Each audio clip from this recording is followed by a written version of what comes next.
In this tutorial, I'm going to show you how to make indie pop music. And to do that, I'll be breaking down one of my own original songs called After You by BushaZ. And I'll break down my song's elements, the sounds of those elements, the mixing, the structure and arrangement, all that jazz. So hopefully by the end of this tutorial, you can make a song in a similar indie pop style to this one. Set the tempo around 105 BPM. Start off with a very good solid guitar loop. This one over here is just a simple loop that I found on Looperman a long time ago. Some good resources to find some loops like this are Splice, which is paid for, or Looperman, which I used, is completely free and community uploaded. So somebody literally made this and uploaded it on the website, or you can play the guitar yourself. Next, create some MIDI chords around that guitar. It's just easily repeatable chords that follow the exact same guitar loop. The guitar loop itself is just easily repeatable and loopable, and that's exactly what these chords are. It's this exact same chord, just one note different over here. And make sure to put it into some synthetic guitar sounds and some synth sounds as well. I have this chord synth sound over here from MHA's Vital Sound Bank Volume 3. And then 2 flex presets over here. This is just a simple synthetic guitar sound. And this one over here tries to get a little more acoustic, but it still sounds very synthetic and synthy. The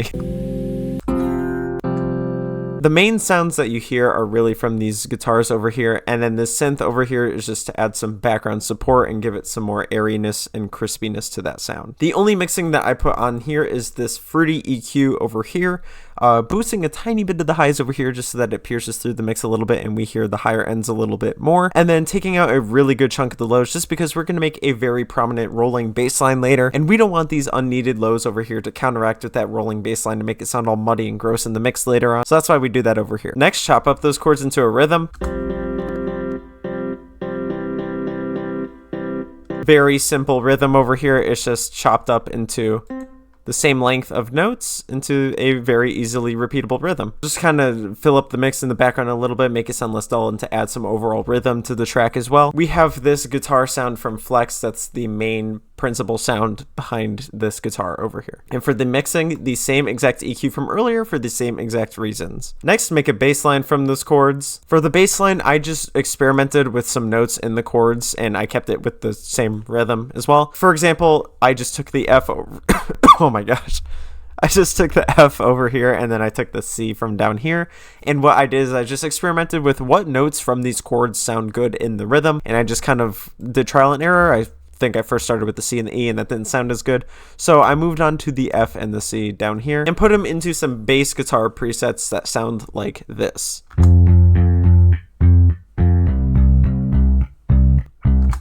It's attempting to sound like a bass guitar. It doesn't have to sound too realistic just because once everything is all slammed all together in the final result, it's going to sound like a very indie pop, messy but kind of polished in a way kind of song. For the sounds, I used 3 flex presets to accomplish this bass guitar sound. I used this one over here, along with this one over here, and last but not least, this one right here.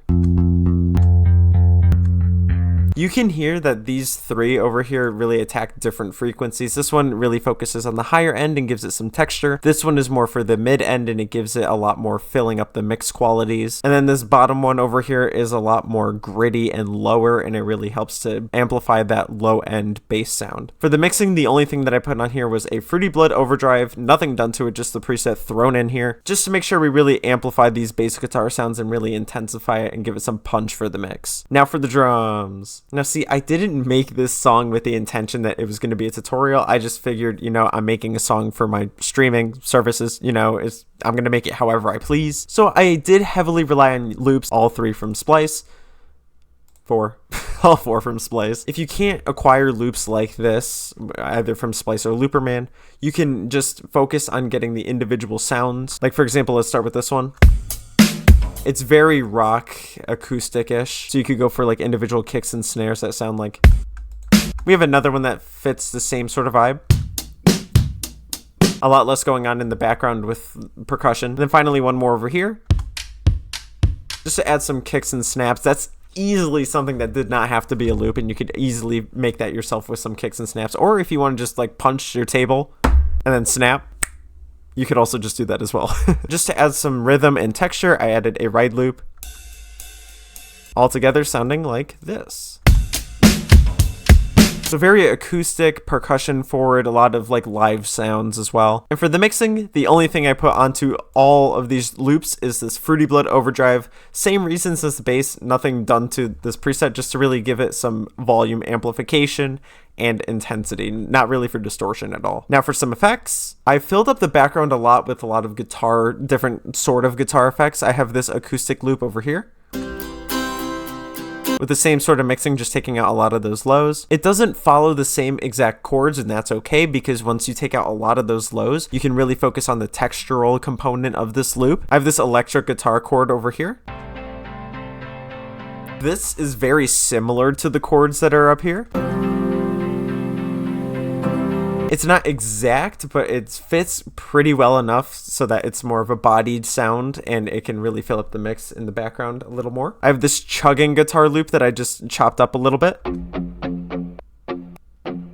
I just found, again, a part of the loop that fits really well with the chords, and I just repeated it over and over and chopped it up for the rhythm. I have some background effects of a guitar playing as well. It really helps with these other guitars over here that help with the rhythm of those guitars. And it also fits pretty well with the percussion as well. It works killing two birds with one stone. Like, look at that. This just sounds so good when it's added all together. Now for the structure and arrangement of this track, I only focused on showing you guys the chorus, and that's all this tutorial's all about for this song. So here's all my vocals up here. When am I gonna love again? I just layer them constantly. So we just put everything all together for the chorus. We have the chords, the guitar effects, the chopped up chords, the other guitar effects, the bass, the drums, and some different effects over here just to introduce the chorus. Little acoustic fill. And a crash that introduces all the percussion and drums and stuff. So here's what the full structure of the production looks like over here. And after all that, here's the final result. All your love, when am I gonna